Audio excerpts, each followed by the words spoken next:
को भी ज्वाइन करना है ना, इसका बस आपका कैमरा ऑन क्लिक कर देते हैं, हर दफा ये वहां से ये ऑन करें कैमरा या कोई पूरा कैमरा ये आवाज के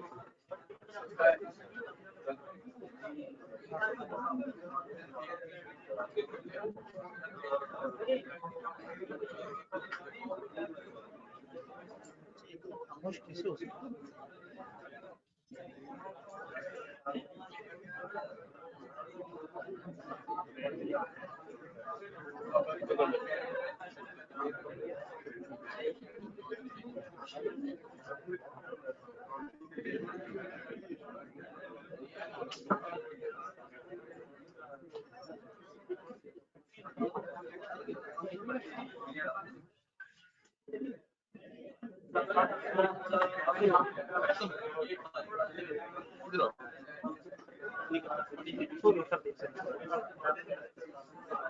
खुद को यहाँ से वो बनाते हैं ऑर्गेनाइजर, इसको कर दो ऊपर बिल्कुल टॉप ये नीचे तो सारी क्या है थोड़ा सा ऑरेंज में हाँ ये उड़ा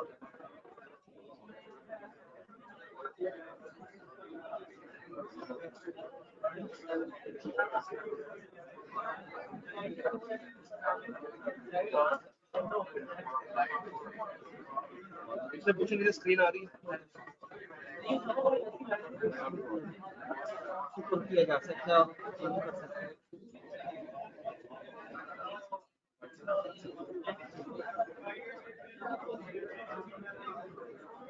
अस्सलाम वालेकुम जनाब जी, सामने वाले हजरात को आवाज क्लियर आ रही है? ऑनलाइन वाले हजरात को आवाज क्लियर आ रही है? आवाज, कैमरा और स्क्रीन तीनों चीजें क्लियर है? ठीक है, आपको कैमरा भी क्लियर नजर आ रहा है, आपको आवाज भी क्लियर नजर आ रही है, आपको स्क्रीन भी क्लियर सुनाई दे रही है। डन हो गया, सारे मसले हल हो। ये लॉ के बच्चे इन्हें जो मर्जी बोलते हैं इन्हें समझ आ जाती है। कल हम लोगों ने ऑफर पे कुछ मजे की बातें की थी। हम देखा था ऑफर के कुछ एलिमेंट्स क्या क्या हैं, फिर ऑफर किस किस तरह से लैप्स हो सकती है। अगर याद हो तो हमने बात की थी कि ऑफर में नेगेटिव कंफर्मेशन नहीं होनी चाहिए।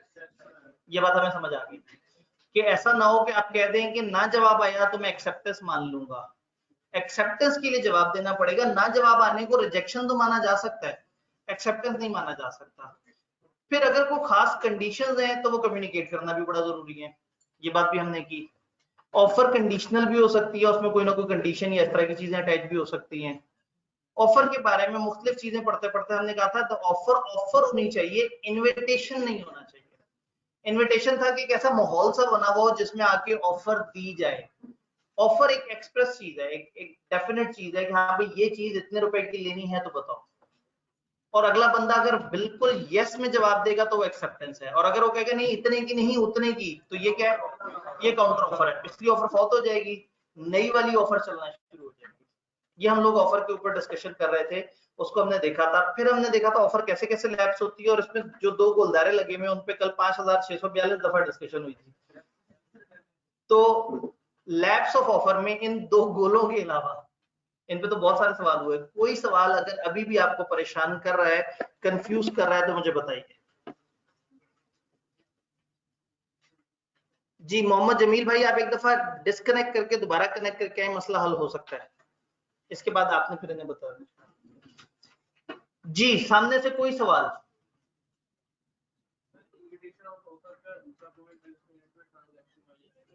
ठीक है, उन्होंने कहा इनविटेशन ऑफ ऑफर में एक दूसरा पॉइंट है जहां पे अजीब सी एक बात हो रही है। पर्पस ऑफ सच इनविटेशन, इस इनविटेशन का मकसद, ये जो आप लोगों को इनवाइट कर रहे हैं ना, इसका मकसद क्या है? या तो बाहर एडमिशंस ओपन लिखा हुआ है, ये इनविटेशन है। इस इनविटेशन का पर्पस क्या है? Purpose of such invitation is to circulate information. Circulate का मतलब होता है फैला देना। ये इंफॉर्मेशन फैलाना है of his readiness to do transaction. कोई भी बंदा जब आपको इस वक्त ही को कंसिडर कर लेते हैं, स्कैन ने लिख के लगा दिया एडमिशन ओपन, यानी स्कैन ये बताना चाह रहा है कि वी आर रेडी, आज एडमिशन कराना है। भाई सेशन के बीच में अगर वो अगले सेशन का एडमिशन कराने चला जाए तो वो कहेंगे खुदा का खौफ करो, भी तो हमने आपको बताया भी नहीं कि हम रेडी हैं। लेकिन क्या होगा, अगला सेशन स्टार्ट होने से 1 महीना 1.5 महीना पहले ये कहेंगे कि जी हम अगले सेशंस के लिए अभी से एनरोलमेंट्स करना शुरू कर रहे हैं। तो ये बेसिकली ये जो इनविटेशन होता है ये इस चीज के तर्जुमानी करता है कि वी आर रेडी। मतलब एक बंदा फल सजा के सामने बैठा हुआ है तो उसका क्या मतलब है, वो चाह रहा है, वो बता रहा है कि मैं बेचने आया हूं, तुम बताओ तुमने खरीदना है तो आओ कोई बातचीत करते हैं। तो इनविटेशन ऑफ ऑफर बेसिकली एक विलिंगनेस होती है सेलर की तरफ से कि वो बता रहा है कि मैं रेडी हूं, और बैठते हैं बातचीत करते हैं और उसके बाद कुछ ना कुछ मामला आएगा। जैसा गवर्नमेंट कहती है जी हम चीजें खरीदना चाह रहे हैं, हम विलिंग है, हम चाहते हैं चीजें खरीदें, तो आओ जो आएगा अपने अपने हमें जमा करा दें टेंडर, हमें अपने अपने जो है वो प्रपोजल जमा करा दें, फिर हम देखते हैं आप में से किसका अच्छा रेट है उसके साथ हम बातचीत करेंगे। तो इनविटेशन ऑफ ऑफर ऑफर नहीं है, सिर्फ ये बताता है कि वी आर रेडी, अगर आप ट्रांजैक्शन करना चाहते हैं हमारे साथ आओ, कुछ गुफ्तशनीद करते हैं और फिर ट्रांजैक्शन में एंटर होते हैं। तो ये सर्कुलेट करना, ये इंफॉर्मेशन फैलाना ऑफ हिज रेडीनेस, यानी कि स्कैन्स की रेडीनेस, रेडी से निकला रेडीनेस, कि वो तैयार है टू डू ट्रांजैक्शन।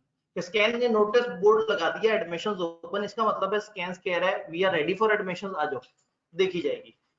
फिर उसके बाद आप फोन करते रहे, मैसेज करते रहे, उन्हें ये बता दिया हम रेडी हैं, लेकिन उतने जोर से रेडी नहीं है जितनी जोर से लोग हमला कर देते हैं। वो असल में कई दफा क्या होता है 400-400 फोन इकट्ठे, मैसेजेस, हर बच्चा कोशिश कर रहा होता है, किसी का भी फोन नहीं लग रहा होता, लेकिन वो रेडी जरूर होता है। जी वहां से एक भाई का सवाल था, जो लास्ट पॉइंट है सब्सिक्वेंट लीगैलिटी और डिस्ट्रक्शन, ठीक है सर इसमें डिस्ट्रक्शन जो ऑफर की चीज थी, ऑफर की गई है, हाँ उसकी डिस्ट्रक्शन है, जो सब्जेक्ट मैटर है ना उसकी डिस्ट्रक्शन है। सब्जेक्ट मैटर का मतलब वो मुद्दा, वो जो चीज ऑफर एज अ होल नहीं। हाँ अगर ऑफरर मर जाए तो वो उससे पहले हमने डिस्कस कर दिया था। जी सामने से कोई सवाल, ऑनलाइन वाले हजरात,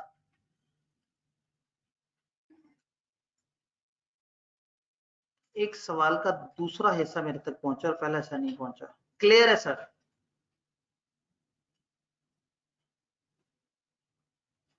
खतरनाक सा कमेंट है। अगर सर अगर अभी भी नहीं ना समझ आया तो इनका अल्लाह हाफिज है।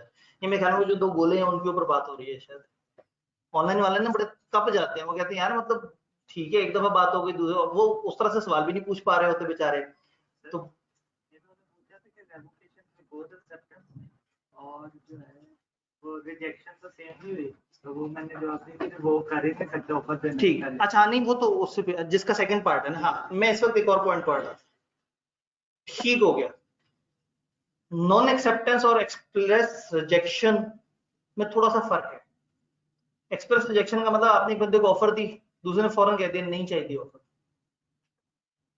और दूसरा जवाब ही नहीं दिया। आपने किसी को जाके प्यारी सी ऑफर दी, आपने कहा जी मेरे जज्बात ये कहते हैं कि मैं आपके साथ एक ट्रांजैक्शन करूं, दूसरे ने फौरन कह दिया नहीं तुम्हारा चेहरा ही मुझे अच्छा नहीं लगता, मैंने नहीं करनी तुम्हारे साथ ट्रांजैक्शन। ये है एक्सप्रेस रिजेक्शन, समझ आया?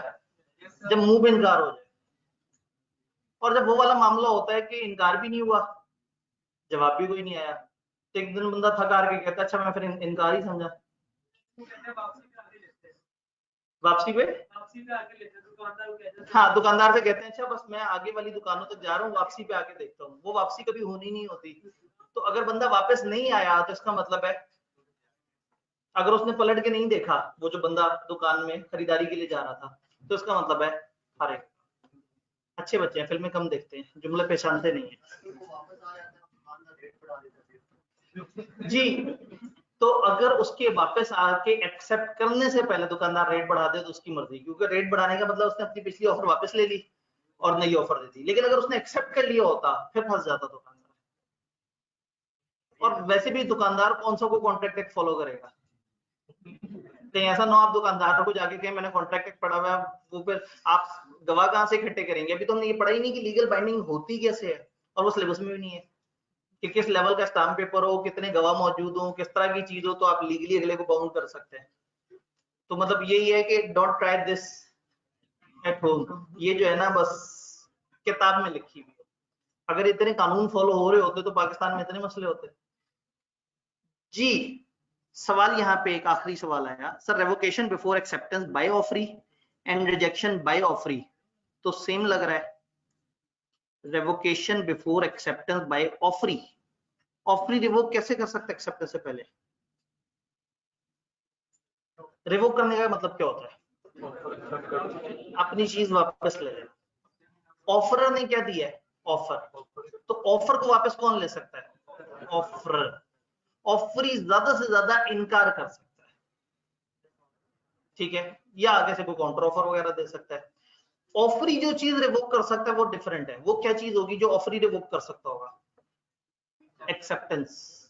अगर उसने एक एक्सेप्टेंस दी है तो वो एक्सेप्टेंस को रिवोक, लेकिन अगर एक्सेप्टेंस दे दी थी फिर तो फंस गए, कॉन्ट्रैक्ट क्रिएट हो गया।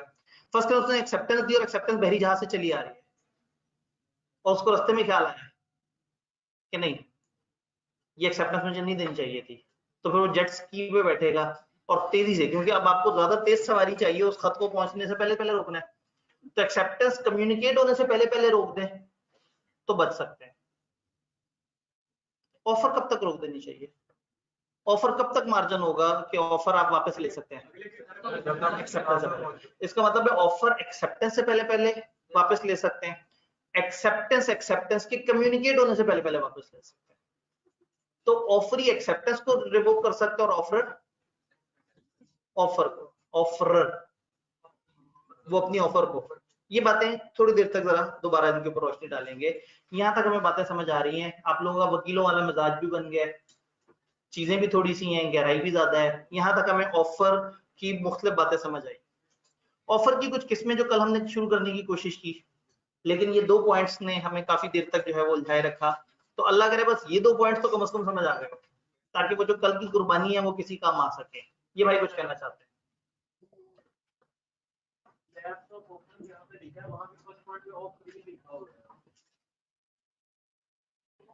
नहीं, असल में मैंने इसीलिए ना एक लंबी सी लाइन लगाई थी समझाने के लिए कि जुमला क्या कहना चाह रहा है। आपने कॉमा गलत जगह लगा दी, आपने इस रेवोकेशन को बाय द ऑफरी के साथ जोड़ दिया। यानी आपने कहा revocation before acceptance by the offeree, ऐसे नहीं, वक्फा गलत जगह पे दिया। Revocation before acceptance by the offeree. अब जरा जुमले का मिजाज समझे। मैं इसीलिए मुझे समझ आ रहा था कि जुमला कंफ्यूज कर सकता है, तो मैंने वो कंपाउंड वर्ड्स के साथ लाइन लगा दी थी। तो ये है revocation before acceptance by the offer. वरना इस वजह से कंफ्यूजन हो रही है कि जब आप उस ऑफरी को पीछे वाली रेवोकेशन के साथ जोड़ रहे हैं तो फिर कंफ्यूजन हो रही है। डन? नहीं जी, पॉइंट ऑफ कंफ्यूजन हमें समझ आ गया। ऑफर की किस्में, अब आपके सामने जब 4 पॉइंट्स लिखे हुए तो आपकी बड़ी ख्वाहिश होगी कि आप सारे पढ़ लें, और मेरी ख्वाहिश होगी कि आप मुझे सुन लें। तो मुझे सुन लीजिएगा, ये तो आप घर जाके भी पढ़ सकते हैं। 50 मिनट तो कम से कम देने हैं ना, ज्यादा से ज्यादा। कितना पढ़ा घर जाके? अगर सिरे से नहीं पढ़ा तो गलत बात है, 10 मिनट कह देंगे मुझे दुख नहीं होगा। हाँ पढ़ा। जो रट्टा मारने वाला बच्चा कई दफा वो सोचता है कि आज कम काम है, चलो रट्टा भी लगे हाथों मारे। मेरे ख्याल में जितना हम इस वक्त एक दिन में पढ़ रहे हैं वो रट्टे समेत 50 मिनट में हो सकता है। मुझे नहीं पता आपकी रट्टे की स्किल कैसी है, लेकिन जो बाकी रट्टा मारता है उसका रट्टा अच्छा तेज होता है। बारीक बारीक सी लाइनें बेचारी। तो खैर, ऑफर 3-4 तरह की होती है जी। यहां से कुछ बात, कहां से पढ़ा रहे हैं? हैंड आउट से। आईकेप की किताब तो अभी तक नजर ही नहीं आई।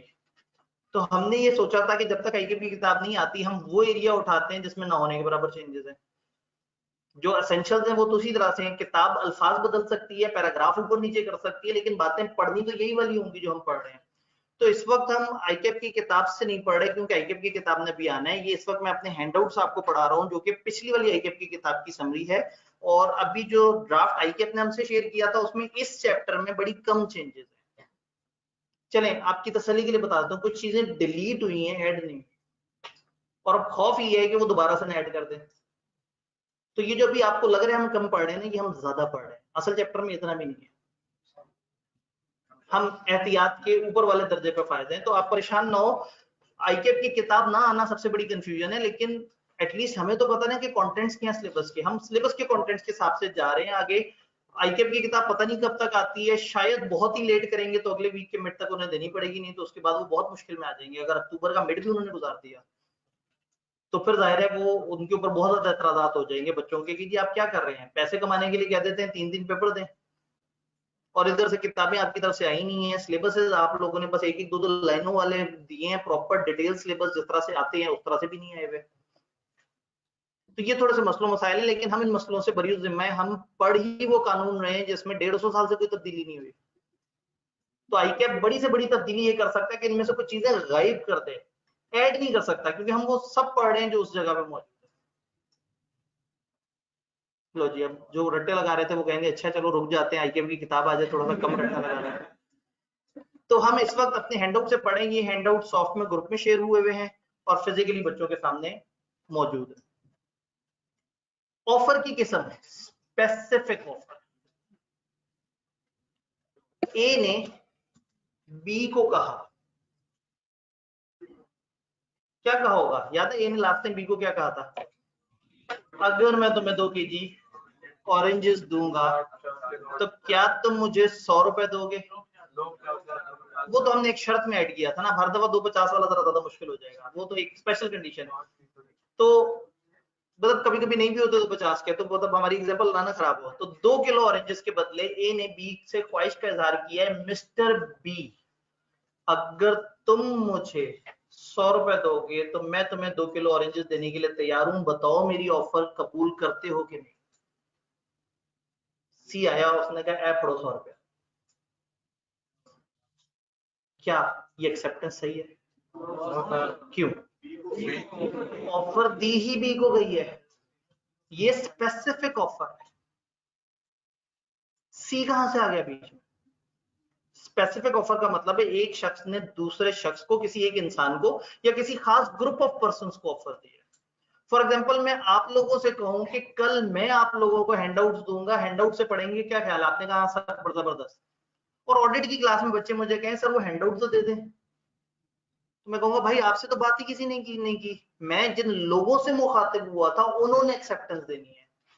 तो specific offer, if offer is made to definite और पर्टिकुलर पर्सन और स्पेसिफिक ग्रुप ऑफ पर्सन, एक खास मखसूस बंदे को, ए ने बी से कहा बी अगर तुम पैसे दोगे तो मैं तुम्हें ये चीज दूंगा, यह है स्पेसिफिक ऑफर, जो कि किसी खास इंसान या किसी खास ग्रुप को, आइडेंटिफाइड लोगों को ऑफर दी गई है कि हाँ भाई ये ऑफर आप लोगों के लिए है।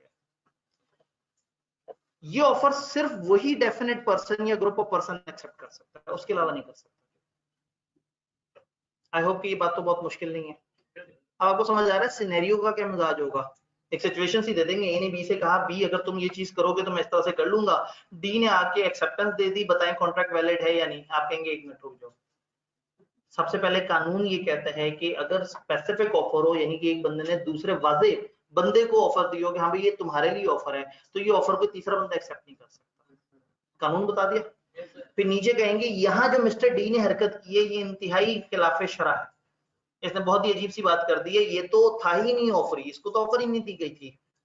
तो एंड पे आप कंक्लूजन देंगे या 3 स्टेप, अभी हमने वो 3 स्टेप भी पढ़ने हैं, वो जो हमने ओरिएंटेशन वाले दिन में आपको बताया था कि एग्जामिनर रो रो के कह रहे हैं कि भाई ये 3 स्टेप्स किया करो। एक स्टेप होता है आप बताते हैं कानून क्या कहता है, एक में आप बताते हैं कि सिनेरियो में क्या अजीबोगरीब सी बात हो रही है, और तीसरे में आप फाइनल कंक्लूजन देते हैं। तो आप कहेंगे तो इस वजह से हम ये कहते हैं कि ये ऑफर सही एक्सेप्ट नहीं हुई, क्योंकि ये उस बंदे ने ऑफर एक्सेप्ट नहीं की जिस बंदे को दी गई थी। तो स्पेसिफिक ऑफर क्या है? जब किसी खास बंदे या किसी खास ग्रुप ऑफ पर्सन को ऑफर दी जाए, उनके अलावा कोई उसे एक्सेप्ट नहीं कर सकता। तो जब स्पेसिफिक ऑफर ये है तो जनरल ऑफर क्या होगी? आम आवाम के लिए, जिस जो मर्जी उसको एक्सेप्ट कर ले। एक बंदे ने अखबार में इश्तिहार दे दिया जी मेरा बटवा गुम हो गया है, जो ढूंढ के लाके देगा मैं उसे 1000 रुपए इनाम दूंगा। अब ये ऑफर है, लेकिन ये स्पेसिफिक नहीं है, किसी भी बंदे के लिए जो भी बटवा ढूंढ के ला देगा उसको 1000 रुपया मिल जाएगा। अब बटवा ढूंढ के लाने वाला बंदा अगर आके ये ना कहे कि मैं एक्सेप्ट करता हूं आपकी ऑफर, और बटवा इसके हाथ में पकड़ा दे, तो ये भी एक्सेप्टेंस है। ये कौन सी एक्सेप्टेंस है? बटवा हाथ में पकड़ा देना है, इम्प्लाइड। याद है 3 तरह से होता है ना, बोल के, लिख के या हरकत से, एक्शन से। तो बोल के और लिख के वो एक्सप्रेस होती है कि वाज़ेह नजर आ रही है, और इम्प्लाइड का मतलब होता है जो आपके एक्शन से हुआ है। तो उस बंदे का बटवा आपको वापस लाके पकड़ा देना इस चीज की अक्कासी करता है कि उसने एक्सेप्ट कर लिया आपकी ऑफर, तो अब आप उसको 1000 रुपए देने के पाबंद हैं। तो जनरल ऑफर क्या है? जो सबके लिए। स्पेसिफिक ऑफर क्या है? किसी खास तब के लिए, खास इंसान के लिए। तो ये इसको हम कहते हैं, if an offer is made to the world, अगर पूरी दुनिया को ऑफर दे दिया, मतलब कहा जाए कोई भी, एनीवन, तो वर्ल्ड के बजाय आप एनीवन भी लिख सकते हैं, और public, then it is said to be general offer. Such offer can be accepted by any person. ये ऑफर कोई भी कबूल कर सकता है। अब अगर पेपर में सिनेरियो दिया हुआ हो कि ए ने कहा कि मैं 2 केजी ऑरेंजेस 100 रुपए के बेचना चाहता हूं, जो भी बंदा मुझे 100 रुपए देते मैं उसे 2 केजी ऑरेंजेस दूंगा। डी आगे आया और 100 रुपया पकड़ा दिया, बताओ ये सही है या नहीं? तो आप कहेंगे हाँ जी सही है, क्योंकि इस ऑफर में कोई बंदा मखसूस नहीं था, उसने कहा था जो भी आके 100 रुपए दे दे मेरे से ये ऑरेंजेस ले जाए। तो जनरल ऑफर सबके लिए, जो मर्जी उसको एक्सेप्ट कर ले। Contract is made with person who having the knowledge of offer comes forward, जिसको पता है कि ऑफर क्या है, वो आता है and acts according to condition of the offer। चलें एक और बात, बंदे ने अखबार में इश्तेहार दिया कि जो मेरा बटवा लाके देगा मैं उसे 1000 रुपए दूंगा। उसके एक दोस्त को बटवा मिला, बट उसने अखबार का इश्तेहार नहीं पढ़ा था, उसने आगे से बटवा दे दिया। अब मुझे बताएंगे क्या ये एक्सेप्टेंस हुई है या नहीं? ऑफर कम्युनिकेट ही नहीं हुई थी, उसने तो पढ़ी ही नहीं थी, तो जब ऑफर ही नहीं थी तो एक्सेप्टेंस का तो सवाल ही नहीं है। ये एक दोस्त की मेहरबानी काउंट होगी, ये बहुत शुक्रिया कह के उसे गले लगा लेगा और हरगिज 1000 रुपया नहीं देगा। हाँ, अब इसको ना बताओ कि उसको नहीं पता, तो ये जब 1000 रुपए निकाल के देने लगेगा तो दूसरा दोस्त थोड़ा सा अखलाकन तो कहेगा नहीं यार इसकी क्या जरूरत है, समझ आ जाएगा हाँ इसने नहीं पढ़ा हुआ। तो थोड़ा सा सियाना तो वो होगा, जिसकी जेब से 1000 रुपये जाते हैं वो बहुत सियाना होता है। हाँ, वो हो सकता है वो बोतल पे लाके आराम से थोड़े पे टरका दे। जी यहाँ से भी सवाल था, अगर वो शख्स बाद में पढ़ ले फिर क्या हो? अब तो गेम ही खत्म हो गई, केड़ा बटवा, और बटवा लेने के बाद तो बंदे का मिजाज ही बदल जाना है, उसने थोड़ी बात में सुननी है।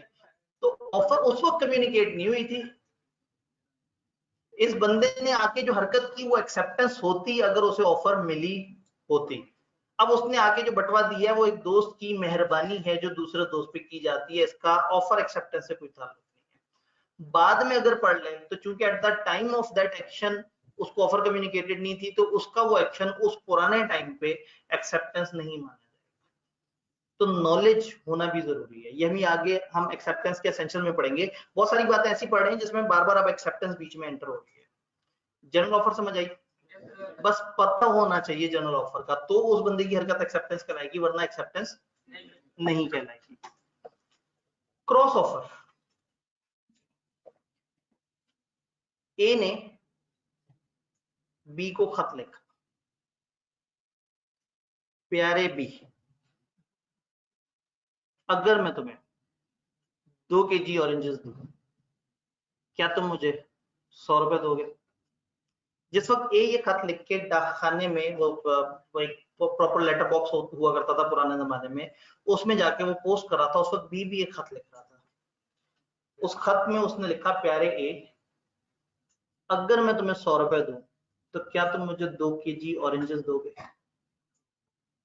दोनों के खत का मतलब एक ही है, दोनों के खतों में ए ने ऑरेंजेस देने हैं, बी ने पैसे देने हैं, दोनों में ऑरेंजेस भी 2 केजी है, पैसे भी 100 रुपए हैं और डायरेक्शन भी सेम है। अगर बी कह देता अगर मैं तुम्हें ऑरेंजेस दूं और तुम पैसे, तो ये बात वो ना होती।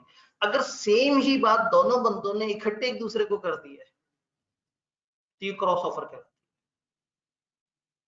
Cross offer is not equal to acceptance. इस जुमले की गहराई समझ आई? ए ने खत में लिखा अगर मैं तुम्हें 2 केजी ऑरेंजेस दूं तो क्या तुम मुझे 100 रुपए दोगे? इसका जवाब आना चाहिए हाँ। इसने ये रवाना किया, इधर से इसके हाथ खत आया, उसमें बी ने लिखा हुआ है अगर मैं तुम्हें 100 रुपए दूं तो क्या तुम मुझे 2 केजी ऑरेंजेस दोगे? ये एक्सेप्टेंस नहीं है। ये भी ऑफर है, वो भी ऑफर है, दोनों की ऑफर सेम है। एक्सेप्टेंस कब होगी? इन दो में से कोई एक कहे कि हाँ मुझे तुम्हारी ऑफर कब, तो ऑफर के जवाब में वही ऑफर अगर आपके सामने दोबारा आ गई है तो ये एक्सेप्टेंस नहीं। तो cross offer if two parties, अगर दो parties ignorant of each others offer, एक दूसरे की ऑफर को ना जानते हुए made similar offers to each other, same offer एक दूसरे को कर दें, तो ये cross offer. Cross offer are not equal to acceptance, ये एक्सेप्टेंस के मुतबादिल नहीं माना जाएगा, इनमें से किसी एक को यस कहना होगा। ए ने बी से कहा मैं तुमसे कुछ कहना चाहता हूँ, बी ने ऐसे कहा मैं भी तुमसे कुछ कहना चाहता हूँ, तुमने क्या काम करते हैं इकट्ठे बोल देते हैं, दोनों ने इकट्ठे बोल दिया और एक ही बात बोल दी, तो ये ऑफर क्रॉस ऑफर हो गए। ये और बी ने इकट्ठे एक दूसरे को क्या बोला, मुझे तुमसे नफरत है। अब इनमें से किसी एक को कहना पड़ेगा हाँ कबूल है, या सेम हेयर, या इस तरह से करके। तो अगर एक ही बात दोनों ने साइमल्टेनियसली एक दूसरे को कर दिया तो ये दोनों ऑफर है, ये मूवी के एंड तक कंफ्यूज रहेंगे, इग्नोरेंट ऑफ ईच अदर, अपनी अपनी तरफ से खत लिख लिख के बैठे हुए, मुझे तुमसे नफरत है, मुझे तुमसे नफरत है। साफ सुथरी बात तो यही हो सकती है ना क्लास में खड़े होकर। क्रॉस ऑफर समझ आई? क्योंकि यंग बच्चे हैं, ऐसी बातें ज्यादा समझ आती हैं। पता है लॉ के अंदर ना आगे जाके कुछ एग्जांपल्स में शादी की एग्जांपल्स भी आते हैं, कुछ कानून बीच में आते हैं, वो वाले टॉपिक से बच्चे आगे जाने ही नहीं देते, और वो लाइनें उनको इतनी खूबसूरत समझ आती हैं, पता नहीं मतलब नन्हे मुन्ने रही और इतनी ज्यादा हैवी ख्वाहिशात। शादी करने के लिए तगड़ा होना पड़ेगा, पैसे कमाने पड़ेंगे, मेहनत करनी पड़ेगी, कानून पास करने पड़ेंगे, अच्छे पेपर पास करके अच्छे रुतबे पे पहुंचना पड़ेगा। कहते हैं ना फर्स्ट डिजर्व देन डिजायर, पहले इस काबिल बने कि आप कहें कि हाँ बस अब घर वालों को मैं जाके शादी की बात कर सकता हूँ, अभी तो जूते ही पड़ना है। ठीक है जी, कम से कम कुछ पेपर पास करके घर वालों को दिखाएं। क्रॉस ऑफर समझ आ गई? सर क्रॉस ऑफर तब भी एक्सेप्ट हो सके अगर दोनों में से कोई एक अपनी ऑफर रेवोकेट कर दे, नहीं फिर भी नहीं। अगर किसी एक ने रिवोक भी कर दिया तो भी नहीं, जब तक इनमें से कोई एक दूसरे की ऑफर को वाज़ेह तरीके से एक्सेप्ट नहीं कर लेता तब तक ये कॉन्ट्रैक्ट नहीं बनेगा। दोनों ने सेम ऑफर दे दी, ये ने कहा एक ही हो गया, अपनी ऑफर वापस ले ली, तो भी एक्सेप्टेंस नहीं हुई। एक्सेप्टेंस तब वो अपनी ऑफर वापस लेके गए, हो यार मैंने भी यही खत भेजा था, चलो साइड पे करते हैं, तुम्हारी ऑफर मुझे कबूल। तो कबूल है कहना बड़ा जरूरी है, अदरवाइज ऑफर एक्सेप्ट नहीं होती, ये तो आपको पता ही है। यहाँ एक दफा भी चल जाता है। क्रॉस ऑफर समझ आ गई हमें, फिजिकल ऑनलाइन सबको। स्टैंडिंग ऑफर या ओपन ऑफर या कंटिन्यूइंग ऑफर, जब आप किताब में जाएंगे तो यहाँ एक वर्ड टेंडर भी लिखा नजर आएगा, लेकिन मैं नहीं चाहता कि वो लफ्ज हम यहाँ पे देखें, क्योंकि वो लफ्ज आगे एक और जगह किसी और मतलब में इस्तेमाल होता है, लोग कंफ्यूज हो जाते हैं। तो यहाँ ऑलरेडी 3 वर्ड बहुत है। कहाँ हैंडआउट में लिखा हुआ है, मैंने स्लाइड से गाइड कर दिया। तो ठीक है, आप ऐसे यहाँ पे आखिरी वाला लिखा होगा, बस आपने उसको ऐसे ऐसे खींची मिची कर देना, ऐसे ऐसे, क्योंकि ये वर्ड हमने आगे और मतलब में पढ़ने पर आप कंफ्यूज हो। ऑलरेडी 3 वर्ड आपके पास काफी हैं, standing offer, open offer, continuing offer. एक ऑफर जो मुसलसल जारी है,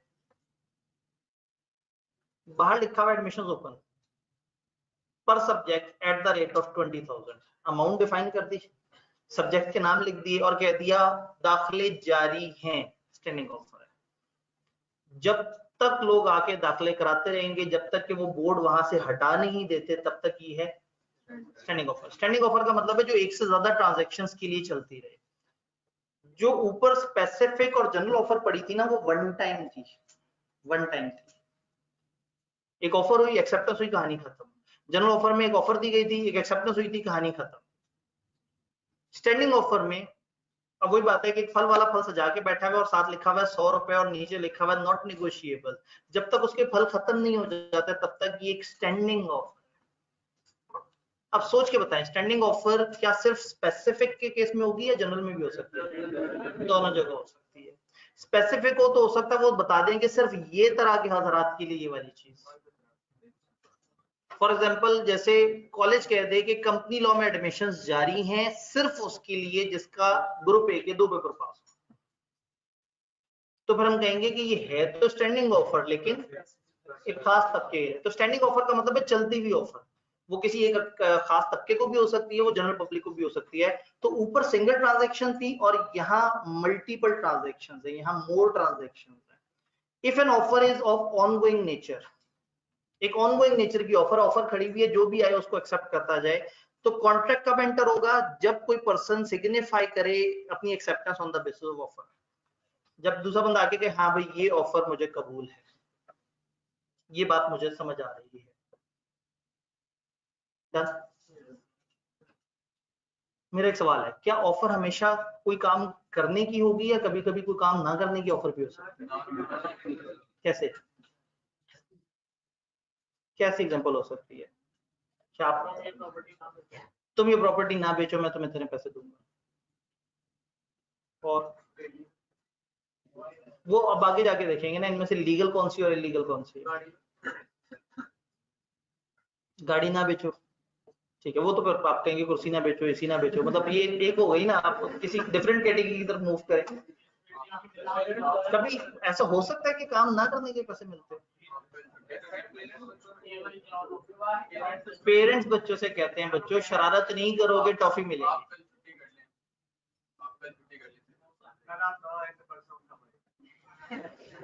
बड़ी मजेदार बात थी कि अगर कल आप लोग ना आए तो परसों हम ज्यादा पढ़ लेंगे, इस तरह की ऑफर।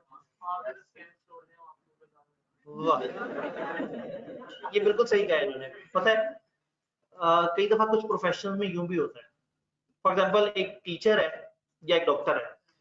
अब फॉर एग्जांपल मैं टीचर हूं, मैंने जाके कहूं मेरी तबीयत बड़ी नासाज रहती है ना, मैं सोच रहा हूं मैं रिजाइन कर दूं।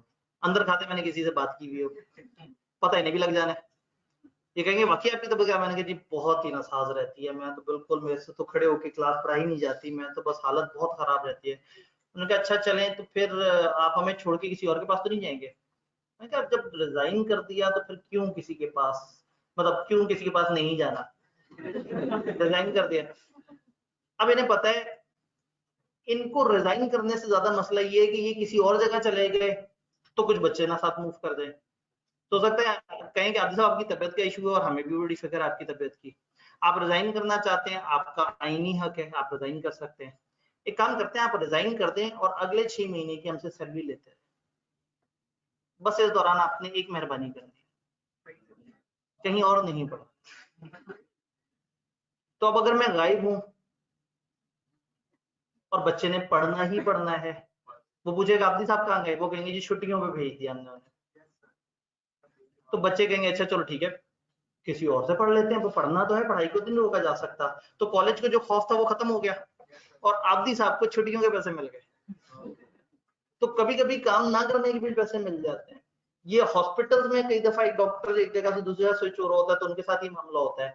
लॉ फर्म में अक्सर इस तरह से होता है ताकि वो उनके क्लाइंट्स ना तोड़े, ताकि वो उनको कंपटीशन ना दे। तो कभी कभी कुछ ना करने के भी पैसे मिलते हैं। इवन परमानेंट एम्प्लॉयज को कहा जाता है आप परमानेंट एम्प्लॉय हैं, इस परमानेंट एम्प्लॉयमेंट के दौरान आप कोई और काम नहीं करेंगे, उसके पैसे भी ज्यादा मिलते हैं। कई दफा कुछ चीजों पे प्रीमियम इसलिए दिया जाता है कि जी आपने अपनी जॉब के साथ वो काम नहीं करना, तो कभी कभी काम ना करने के भी पैसे मिलते हैं। तो ऑफर कभी कभी होती है ये काम करो और कभी कभी ऑफर होती है ये काम ना करो। यहाँ भाई कुछ कहना चाहते हैं?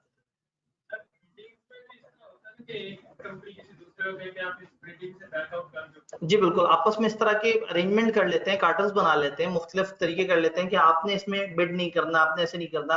अब अगेन उनमें से कुछ लीगल होते हैं, कुछ इलीगल होते हैं। हम आगे जाएंगे तो ये भी देखेंगे कि किस किस्म की इजाजत किस किस्म के काम से रोका जा सकता है और किस किस्म के काम से नहीं रोका जा सकता।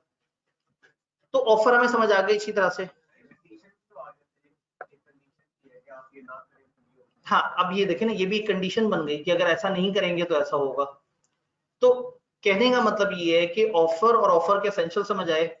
अब रह गई उसकी तकलीफ दे डेफिनेशन। हैंडआउट आपके पास है, एक हैंडआउट जरा दिखाएं। आप लोगों के पास कुछ डेफिनेशंस थी हैंडआउट,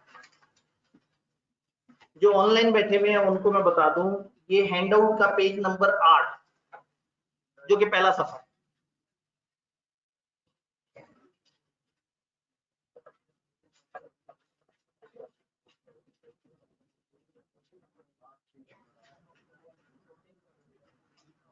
प्रपोजल की डेफिनेशन देखते हैं। ऑफर को प्यार से प्रपोजल भी कहते हैं, तो ऑफरर को प्रपोजर भी कहते हैं और ऑफरी को प्रपोजी भी कहते हैं। ऑफर और प्रपोजल समझ आते हैं ना, प्रपोजल भी एक पेशकश है, ऑफर भी। डेफिनेशन पढ़ते हैं इसकी। व्हेन वन पर्सन, जब एक बंदा सिग्निफाइज टू अनदर, सिग्निफाई का क्या मतलब होता है? तस्दीक करे, ओके करे, जाहिर करे, बताए, हाँ कहे। जब एक बंदा दूसरे को कहे यस, हिज विलिंगनेस, कि वो चाहता है क्या, टू डू, कि वो कुछ करे। याद है मैं 2 किलो ऑरेंजेस देना चाहता हूं। और to abstain from doing anything, या ये काम नहीं करना, याद है, करना या ना करना। विद अ व्यू, इस इरादे से, to obtaining the assent of that other, कि ऑब्टेन किया जाए, हासिल किया जाए। एसेंट का मतलब है कॉन्सेंट के लिए वर्ड इस्तेमाल होता है एसेंट, इसका मतलब है रजामंदी। Of that other to such act, उस एक्शन और एब्सटिनेंस के लिए ही is said to make a proposal. जब एक बंदा दूसरे को अपनी चाहत का इजहार करे कि मैं ये काम करना चाहता हूं, या फर्ज करें मैं ये काम नहीं करना चाहता, इस इरादे से कि दूसरे से पूछे कि उसकी रजामंदी इस एक्शन के ऊपर क्या है। मैं आपको 2 किलो ऑरेंजेस देना चाहता हूं, अगर आप मुझे 100 रुपए दें, बताएं आपका क्या ख्याल है। जब एक बंदा, अब वही बात है, सेंसस पढ़ के वाला जुमला टेक्निकल है लेकिन समझ आता आ गया। जब एक बंदा दूसरे को अपनी विलिंगनेस का इजहार करता है कि मैं ये काम करना चाहता हूं, इस इरादे से कि दूसरे से उसकी रजामंदी भी हासिल कर ले, तो इस बंदे ने जो हरकत की है वो प्रपोजल कहलाता है। और हरकत करने वाला प्रपोजर या ऑफरर कहलाता है। और जिसको ये हरकत की गई है, जो दूसरी तरफ ऑब्जेक्ट है, वो प्रपोजी या ऑफरी। यही चीज आपको ऑफर में डेफिनेशन में भी नजर आएगी, प्रपोजल स्लैश ऑफर। अब अगर ये ऑफर है तो एग्रीमेंट क्या था? ऑफर में एक्सेप्टेंस ऐड हो जाती थी तो ये एग्रीमेंट बन जाता था, ये आपस में एग्रीमेंट बन जाता था। अब इसमें एक और चीज कंसिडरेशन भी होती है जिसका किताब में आपको जिक्र मिलेगा जब आएगी, लेकिन अभी मैं उसको फिलहाल स्किप कर रहा हूं क्योंकि उसके ऊपर हमने आगे बड़ी डिटेल से बात करनी है।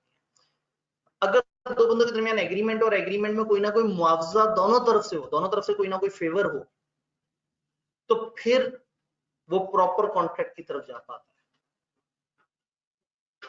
यानी ए अगर बी से कहे कि मैं आपको 2 किलो ऑरेंजेस देना चाहता हूं, आप क्या कहते हैं? उसने कहा तो नहीं, ये कॉन्ट्रैक्ट नहीं। क्यों? दूसरी तरफ से कोई पैसे शैसे की तो बात ही नहीं है, मैं आपको 2 किलो ऑरेंजेस देना चाहता हूं, ये तो गिफ्ट है। ये जो कॉन्ट्रैक्ट एक्ट वाली ऑफर एक्सेप्टेंस है वो तब होगी जब दोनों तरफ से कोई ना कोई कंसिडरेशन हो। उसको कंसिडरेशन कहते हैं मुआवजा। अभी हम उसका जिक्र नहीं कर रहे डिटेल से, लेकिन मैं आपको बता रहा हूं कि एग्रीमेंट क्या है। एग्रीमेंट है एक ने ऑफर दे दी, एक ने एक्सेप्ट कर लिया।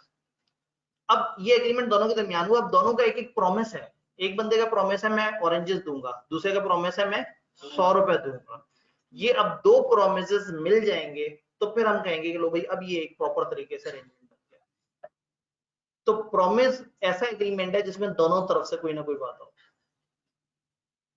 यहां तक बात समझ आई? तो एक डेफिनेशन है जो अभी भी आपको परेशान करेगी, which is promise. When the person to whom the proposal is made signifies his assent to it, the proposal is said to be accepted. A proposal when accepted becomes a promise. तो ये वही बात है जो हमने agreement में पढ़ी हुई है। तो एग्रीमेंट में क्या है? Every promise and every set of promises forming the consideration for each other is an agreement. तो मजीद तोड़े अपने पीछे जो हम लोगों ने एक डेफिनेशन पढ़ी थी,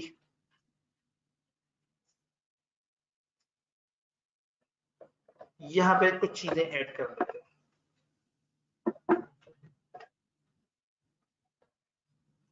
इन दोनों को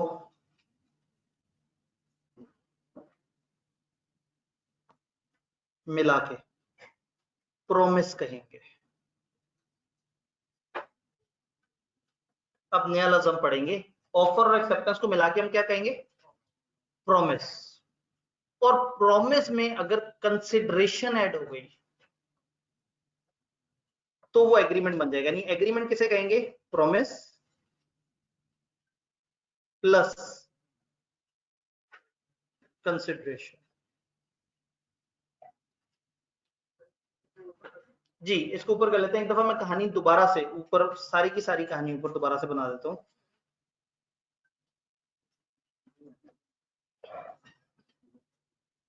ऑफर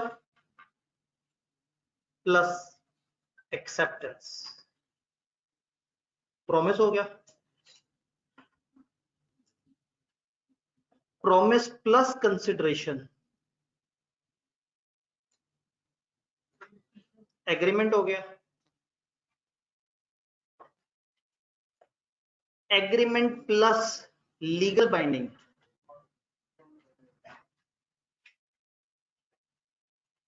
कॉन्ट्रैक्ट हो गया। तो आपसे पूछे कॉन्ट्रैक्ट क्या होता है, तो आप कहेंगे कॉन्ट्रैक्ट एक ऐसे एग्रीमेंट को कहते हैं जिसमें लीगल बाइंडिंग हो। तो अगला बंदा आपसे पूछेगा ये एग्रीमेंट क्या भला है, तो आप कहेंगे अगर प्रॉमिस में दोनों तरफ से कंसिडरेशन हो तो एग्रीमेंट होता है। कंसिडरेशन क्या है, वो मुआवजा, वो बदला, वो जो आपको चाहिए, किसी को फल चाहिए, किसी को पैसे चाहिए। तो वो पूछेगा एग्रीमेंट क्या चीज है, तो आप कहेंगे ऑफर और एक्सेप्टेंस, सॉरी वो पूछेंगे प्रॉमिस क्या है, तो प्रॉमिस में हम कहेंगे ऑफर और एक्सेप्टेंस को प्रॉमिस कहते हैं। तो ये बातें अभी भी परेशान कर रही है, क्योंकि अभी तक वर्ड कंसिडरेशन से हमारी ज्यादा जान पहचान नहीं हुई। ये यहाँ मेरा इख्तलाफ है किताब से, किताब ने यहाँ कंसिडरेशन को बिला वजह फिट कर दिया, मैंने इसलिए नोट्स में गाइड कर दिया, सिर्फ डेफिनेशन के अंदर लिखा और समझाने के लिए आपके सामने ये फार्मूला लिखा। जब हम कंसिडरेशन पूरी पढ़ चुके होंगे तो ये वाला जुमला आपको बहुत अच्छी तरह से समझ आ जाएगा। तो अभी तक offer, acceptance, agreement, promise, contract, ये वाले अल्फाज हमने समझने की कोशिश की, लेकिन कंसिडरेशन के ऊपर अभी हम मजीद बात करेंगे कि दोनों साइड से क्या चीज एक दूसरे को मिले तो लाजमी कॉन्ट्रैक्ट सही होगा। सारी बातें क्लियर है? ऑफर की डेफिनेशन समझ आई है? जब एक बंदा दूसरे को अपनी रजामंदी का इजहार करता है कि मैं चाहता हूं ऐसा करूं, और तुम बताओ तुम इस बारे में हाँ कहते हो या नहीं कहते कि मैं ये एक्शन करूं या ये एब्स्टिनेंस यानी कि इस एक्शन से बाज रहूं या नहीं, तो ये बंदा दूसरे को ऑफर कर रहा होता है। एक्सेप्टेंस की तो आसान सी डेफिनेशन है, ऑफर को बाआईनी ही वैसे ही मान लेना, ये बाआईनी ही समझते हैं, बिल्कुल हूबहू जैसी ऑफर थी वैसे ही उसको मान लिया, तो ये एक्सेप्टेंस है। डन। कहानी को एक दर्जा आगे बढ़ाते हैं। न्यूज़पेपर में जॉब्स की एडवर्टाइजमेंट आती हैं और कैंडिडेट उसकी बेस पर अप्लाई करते हैं, ये ऑफर है या इनविटेशन है? अगर तो एक एक चीज एक्सप्रेसली लिखी हुई है, इतनी सैलरी है, फलाना है, ये बंदा आए और आके हमें ज्वाइन कर ले, तो फिर तो ऑफर है। लेकिन इतना क्लियरली नहीं लिखा होता, लिखा होता है कंपिटेंट लोग होंगे, मार्केट इक्विवेलेंट सैलरी देंगे हम, और इस तरह से आप आए, अपने आप को साबित करें इंटरव्यू में, और फिर हम बात करेंगे। तो ये इन्विटेशन होता है, क्योंकि इसमें एक वाज़ेह तरीके से एक प्रॉपर ऑफर नहीं दी गई होती है, लोगों को बताया होता है हम रेडी हैं, हमें बंदा चाहिए, आओ जरा अपने अपने बारे में बताओ, फिर बैठ के बात होगी। तो ये फिलहाल इनविटेशन है, क्योंकि जनरल ऑफर भी तब होती है जब इसमें एक अमाउंट या कोई चीज डेफिनेट होती है। जब ये है ना कि अच्छा चलो आओ देखेंगे, तो वो इनविटेशन। क्लियर? बाहर एडमिशंस ओपन लिखा हुआ है तो इनविटेशन है, और एडमिशन ओपन के साथ लिखा हुआ है admission open in B law paper 20,000 no negotiation, तो ये ऑफर है कि आपने बड़ा वाजे बता दिया कि भाई हम इस पेपर में इतने हजार रुपए पे एडमिशन ओपन करके बैठे और हमने इसमें कोई बार्गेन नहीं करनी, ये हमारी तरफ से ऑफर है। अब बच्चा आके अगर अपने तरीके से बार्गेन शुरू करेगा तो बच्चे की काउंटर ऑफर कराएगी, लेकिन अब ये इन्विटेशन नहीं है। इन्विटेशन था वो जो हवा में थी बात, जो डाउट में थी, आ जाओ एडमिशन ओपन है, आ जाओ बैठो देखते हैं बात करते हैं। क्लियर? एक्सेप्टेंस की तरफ चलते हैं। ऑफर हमें फाइनली समझ आ गई अल्हम्दुलिल्लाह। एक्सेप्टेंस, एक्सेप्टेंस का मतलब रजामंदी, मान लेना। जब एक बंदे की ऑफर दूसरा किस तरह से मान ले,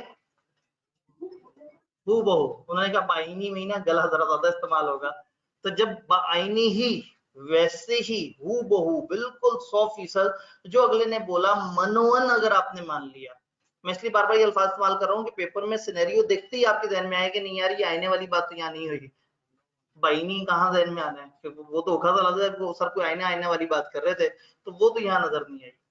तो जब एक ऑफर हूबहू 100% जो है जैसा है एज इट इज आप एक्सेप्ट कर लें, तो वो है एक्सेप्टेंस।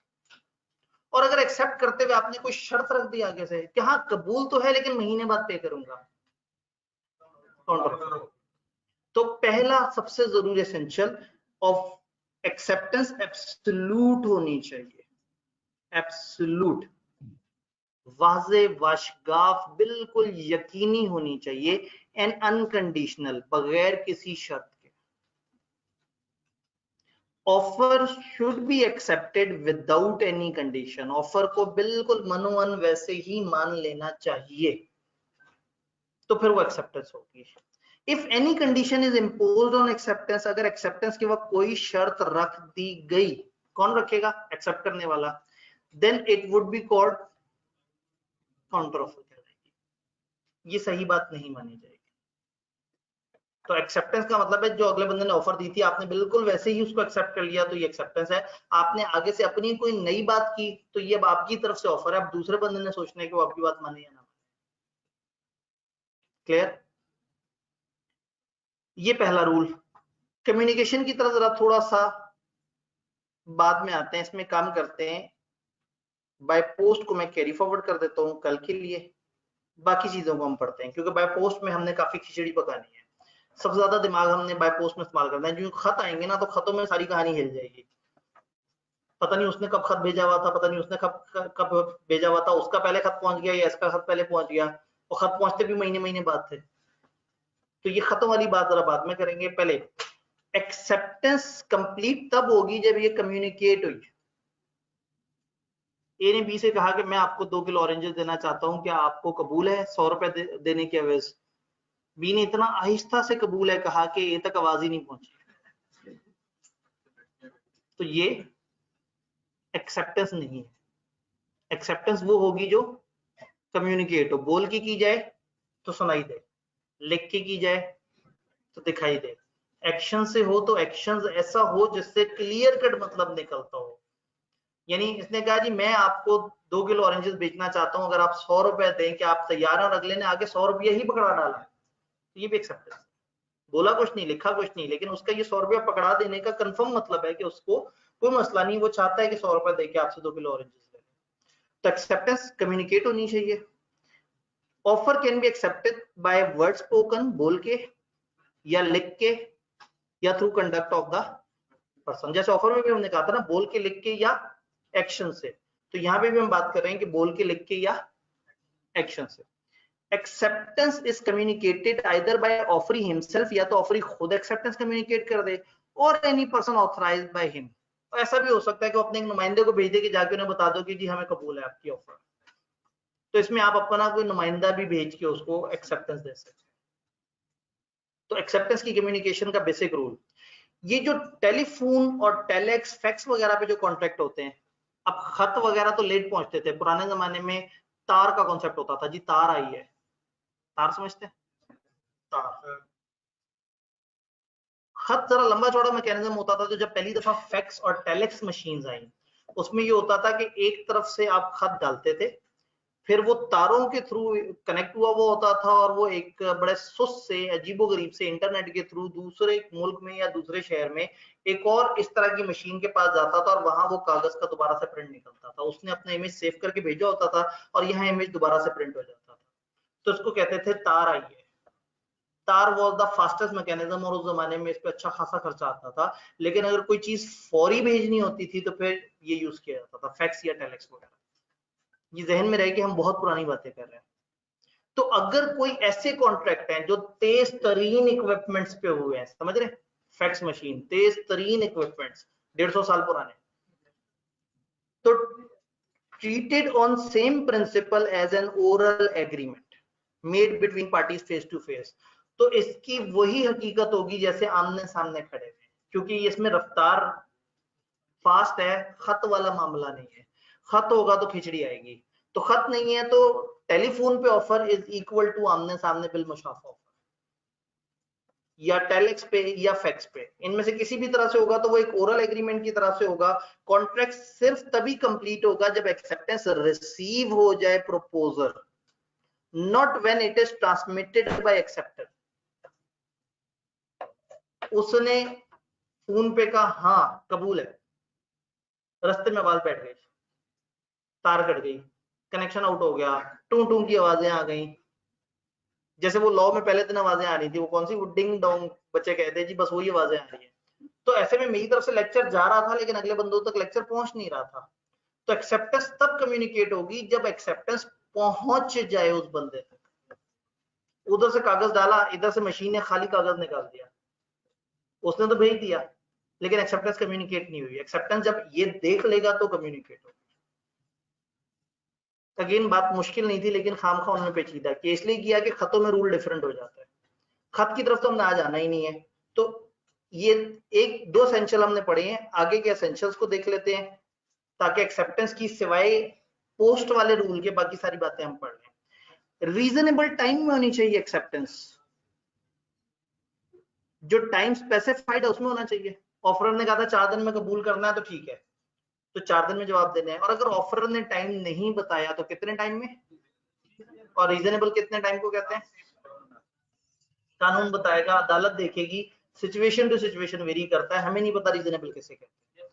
उस तरह के माहौल में जो रीजनेबल टाइम है वो उसमें, ये ऐसे ही है जैसे आप नीचे गए एडमिशन कराने, एडमिशन का सीजन चल रहा है, फुल रश है, शोर शराबा है, आपने कहा जी मैंने एडमिशन लेना, उन्होंने कहा ये वाली क्लास में एडमिशन नहीं है, ये वाली में मिल जाएगा। आपने कहा अच्छा ये वाली में मिलेगा, मैं सोच के बताता हूँ। उन्होंने कहा भाई जल्दी से मुनासिब टाइम में सोच के बता दे।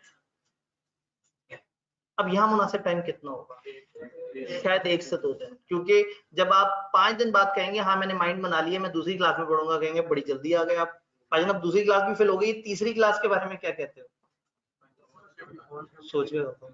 वही बात है ना, पहले फिजिकल क्लास, फिर फिजिकल के दरवाजे बंद हो गए तो अच्छा जो उससे थोड़ा सा कम लेवल की वो है लाइव स्ट्रीमिंग, नीचे वाले कमरे में कम से कम टीचर बड़ा बड़ा करके नजर आ रहा है और कम कॉलेज में बैठे हुए, कॉलेज का इंटरनेट इस्तेमाल हो रहा है तो चलो ठीक है। और चांसेस ये हैं कि टीचर मतलब हो सकता है बीच में नीचे आके थोड़े से जवाब भी दे दे, या टीचर को कम से कम बिल्डिंग में पकड़ा जा सकता है। वो भी फुल हो गया तो फिर क्या होगा, ऑनलाइन। कोरोना ने तो दरवाजे ही ओपन कर दिए। पहले होता था कि एडमिशन बंद हो जाते थे, बंद ही नहीं होते, अब तंग आए हुए हम। और ऑनलाइन में तो बच्चे कभी भी आ जाते हैं, और बच्चा जैसे ही व्हाट्सएप ग्रुप में आता है, आते एकदम से देखते हैं तो उधर क्या हो रहा है, कहते क्लासें कब से शुरू होंगी। अब ऐसे ना तड़प जाते हैं हम कि भाई मतलब तुम महीने बाद तुमने ज्वाइन किया है तो मतलब तुम्हें पता ही है ना कि सब कुछ चल रहा है, तो अब एकदम से आज आगे पूछ रहे हो कि जी क्लासें कब, क्या यहाँ कुछ हो क्यों नहीं रहा। तो वो ये इस तरह से होता है कि ऑनलाइन में लोग साथ साथ ज्वाइन करते रहते हैं। तो टाइम रीजनेबल समझ आया, अब तो समझ आ गया कि अगर वो, और लाइव स्ट्रीमिंग वालों को ज्यादा समझ आ रहा होगा क्योंकि हो सकता है उन्होंने रीजनेबल टाइम में रिस्पॉन्स ना दिया हो। तो रीजनेबल टाइम का मतलब है वो टाइम जो उस तरह के सेक्टर में रीजनेबल काउंट होता है। या तो टाइम स्पेसिफाइड में ऑफर एक्सेप्ट करें और टाइम नहीं स्पेसिफाइड तो reasonable time. Acceptor must be aware of the proposal at the time of acceptance. याद है बटवा उठाने वाला, एक्सेप्टर को पता भी होना चाहिए कि ऑफर है क्या। बटवा उठा के लाके देने वाला दोस्त नहीं जानता था कि इसके पीछे एक ऑफर है, तो उसकी वो हरकत एक्सेप्टेंस नहीं काउंट हुई थी। क्यों नहीं काउंट हुई थी, उसे पता नहीं था कि ये एक्सेप्टेंस जो मैं हरकत कर रहा हूं एक्सेप्टेंस है। एक्सेप्टर को अवेयर होना चाहिए एक्सेप्टेंस वाला काम करते हुए कि एक प्रपोजल है। एक्सेप्टेंस ऑफर लैप्स होने से पहले पहले देनी है। एक बंदे ने दूसरे को ऑफर दी कि हाँ भाई मैं आपको ये इतनी चीजें बेचना चाहता हूँ, आपका क्या ख्याल है। उसने कहा जी मैं सोच के आपको बताता हूँ। 3 दिन बाद सोच के पहुंचा, उसके घर पे दरवाजा खटखटाया, दरवाजा खुला, सामने उसकी मैयत पड़ी हुई। उसने कहा बड़ी जल्दी चले गए दुनिया से, मैं तो तुम्हें बताने आ रहा था कि मैं एक्सेप्ट कर रहा हूँ ऑफर। तो वो बंदा ही मर गया तो ऑफर भी मर गई है।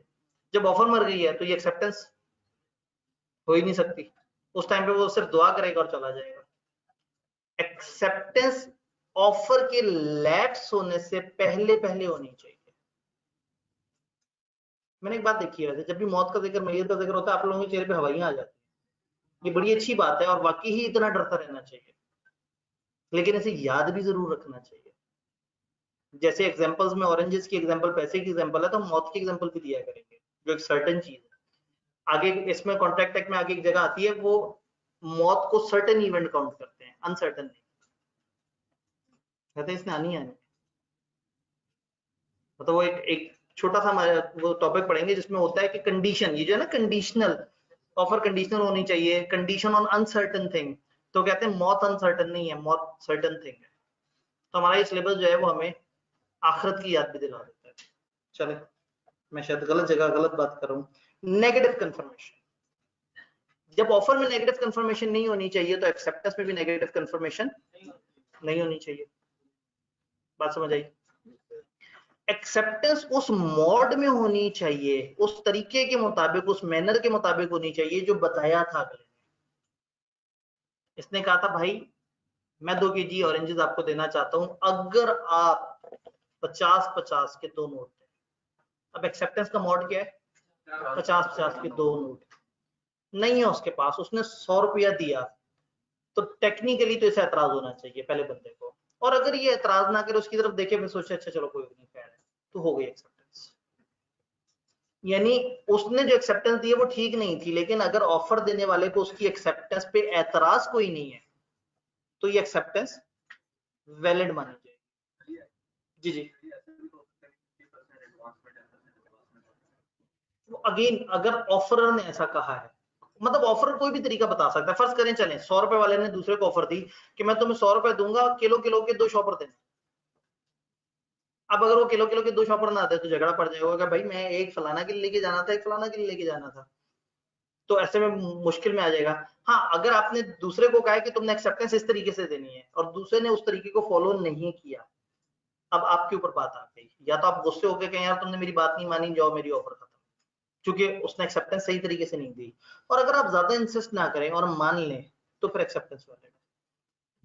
यानी कि उसने तो एक्सेप्टेंस गलत दी, लेकिन अगर ऑफर देने वाले को वो एक्सेप्टेंस कबूल है तो ठीक है। अंग्रेजी पढ़ते हैं, एक्सेप्टेंस उस मोड में हो जो बताई गई है, और अगर कोई तरीका नहीं बताया गया तो एक्सेप्टेंस यूजुअल मैनर में ही होनी चाहिए। आपने सब्जी वाले से कहा कि मुझे 1 किलो भिंडी चाहिए, उसने कहा हाँ जी आपको मिल जाएगी, आपने उसे पैसे दिए, उसने कहा जरा झोली फैलाना और आपको भिंडिया दे दी। आप कहेंगे नहीं भाई, मतलब शॉपर में देनी थी। उसने कहा कहाँ, आपकी ऑफर में कहा था कि अगर तुम मुझे शॉपर में 1 किलो भिंडी दोगे। तो आप कहेंगे मैं बोलूं या ना बोलूं, भाई सब्जी शॉपर में देते हैं लोग। इसका मतलब है जहां कोई मॉड नहीं बताया गया वहां एक रीजनेबल मॉड होना चाहिए जो उस तरह के बिजनेस में चलता है। अब सब्जी वाले के यहाँ शॉपर में चीज दी जाती है कॉमनली, नॉर्मली।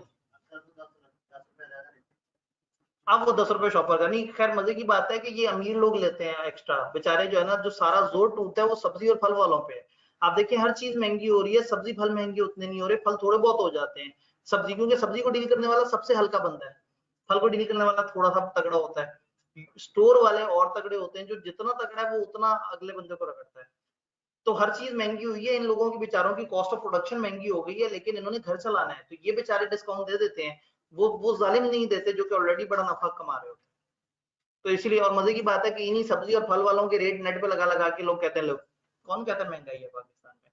वो बेचारा गरीब आदमी है, वो उतना अकड़ नहीं सकता। आप तो जितना मर्जी बड़े जो है वो आटा जितना मर्जी महंगा करते हैं, घी जितना मर्जी महंगा करते हैं, खरीदना पड़ता है। चीनी तो खैर मतलब काबू में ही नहीं आती। तो कहने का मतलब ये है कि मोड या तो बताया जाएगा और ना बताया जाए तो रीजनेबल होगा। और रीजनेबल का क्या मतलब होता है? उस तरह के सेक्टर में जो कॉमनली चलता है, where no mode specified, acceptance should be made in a usual manner. Usual जो कि अमूमी तौर पे जिस तरह से होता है, अमूमी तौर पे। अगर मैंने अमूमी लिखा तो कोशिश करते हैं अमूमी, ये जो ऊपर एक्स्ट्रा लाइन आई है इससे मेरे से कोई ताल्लुक नहीं। अमूमी, अमूमी तकरीबन, आप इसको जो मर्जी पढ़े, अमूमी तरीके से जो कि कॉमनली उस फील्ड में चला करता है, वो वाला तरीका। If acceptance is not made in manner prescribed, अगर उस तरीके से ना हो जो आपने बताया था, ऑफरर शैल इंसिस्ट, इंसिस्ट मतलब जोर दे, वो कहे यार करो, मतलब मैंने तुम्हें कहा था ऐसे, ये क्या तुमने क्या किया है। और अगर वो खामोश है, if he fails to insist, अगर वो बहुत ज्यादा इसरार नहीं करता within reasonable time, it's deemed, ये समझ लिया जाएगा, मान लिया जाएगा that he has accepted performance, उसने परफॉर्मेंस एक्सेप्ट कर दी। तो एक्सेप्टेंस के सेंस बहुत आसान हो गया, एब्सोल्यूट अनकंडीशनल होना चाहिए, कम्युनिकेट होनी चाहिए, टाइम पे होनी चाहिए जो बताया गया है या रीजनेबल, उस मोड में होनी चाहिए जो बताया गया है, या नॉलेज होना चाहिए, लैप्स ऑफ ऑफर से पहले होनी चाहिए, और इसमें भी नेगेटिव कंफर्मेशन नहीं होनी चाहिए। तो जब आप इन हैंडआउट्स को देखेंगे तो इसमें जो ऑफर की जो टाइप्स थी नेक्स्ट पेज पे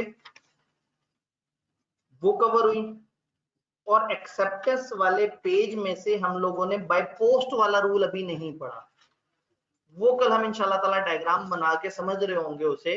कल की क्लास हमारी 1:10 तक जाएगी इंशाल्लाह ताला, कि कल जुम्मा है तो कोशिश करेंगे कि 1:10 पे शार्प उसे खत्म कर दें, तो उसके लिए कोशिश करेंगे कि शार्प 12:30 उसे शुरू भी कर दें।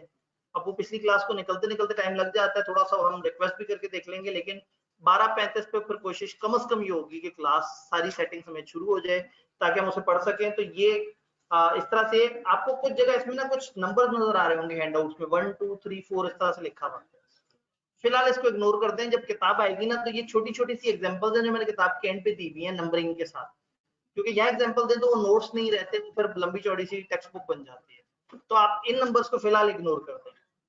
जी ये भाई कुछ कहना चाहते हैं?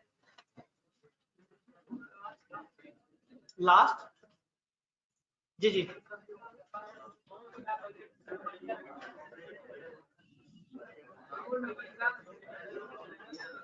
थोड़ा सा ऊंचा बोलना पड़ेगा जी, जरा थोड़ा सा रुकिए, एक सवाल है, और लाइव स्ट्रीमिंग वाले मैं आप लोगों के पास आ रहा हूँ 5 मिनट जी।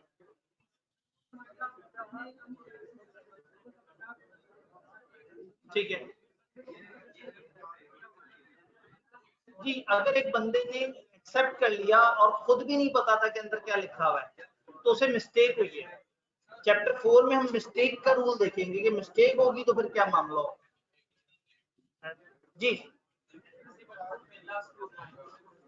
जी रीजनेबल मॉड की लास्ट 2 लाइंस, अगर एक्सेप्टेंस वैसे नहीं है जैसे आपने कही थी 2 50-50 के नोट या किलो के शॉपर, तो आपको चाहिए आप इसरार करो, भाई मैंने ऐसे कहा था ऐसे एक्सेप्टेंस दो, और अगर आप इसरार नहीं करते फिर क्या होगा, समझा जाएगा कि आपने कबूल कर लिया। यही तो बातें याद रखिए जी। यहाँ से भाई कुछ पूछने का जी जी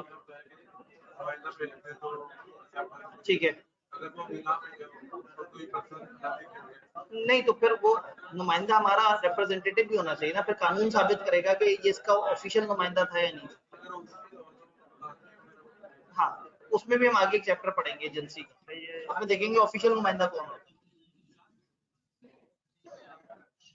ठीक है जी, एक आखिरी बात, स्टैंडिंग ऑफर का last point, contract is entered only, contract सिर्फ तभी एंटर होगा कब, जब पर्सन अपनी acceptance on the basis of offer communicate करेगा। एक ओपन ऑफर जारी है, आ जाओ भाई जो भी खरीदेगा ले जाओ, तो जब भी कोई बंदा आके उसके बिहाफ पे वो चीज खरीद लेगा तो वो उसकी तरफ से एक्सेप्टेंस मानी जाएगी। सर कल टेस्ट होगा? नहीं नहीं कल टेस्ट नहीं होगा, टेस्ट मंडे पे जाएगा मुझे लग रहा है। कल हम इंशाल्लाह ताला पढ़ेंगे, कल मैं फिर डी एंड पे आपको बता दूंगा कि टेस्ट क्या होगा और कैसे होगा, और ऑनलाइन वालों का टेस्ट कैसे होगा। बल्कि ऑनलाइन वालों को तो हम व्हाट्सएप ग्रुप में बताएंगे, ऑनलाइन वालों को हम व्हाट्सएप ग्रुप में बताएंगे कि टेस्ट कैसे होगा, और सामने वालों को हम फिजिकली बताएंगे कि टेस्ट कैसे होगा। ठीक है जी, मैं नीचे लाइव स्ट्रीमिंग वाले बच्चों के सवाल ले लूं, वो बेचारे जो है ना बोलते रहते हैं, उनकी आवाज हम तक नहीं पहुंचती। ठीक है जी, अपना ख्याल रखिएगा, इंशाल्लाह ताला मिलते हैं।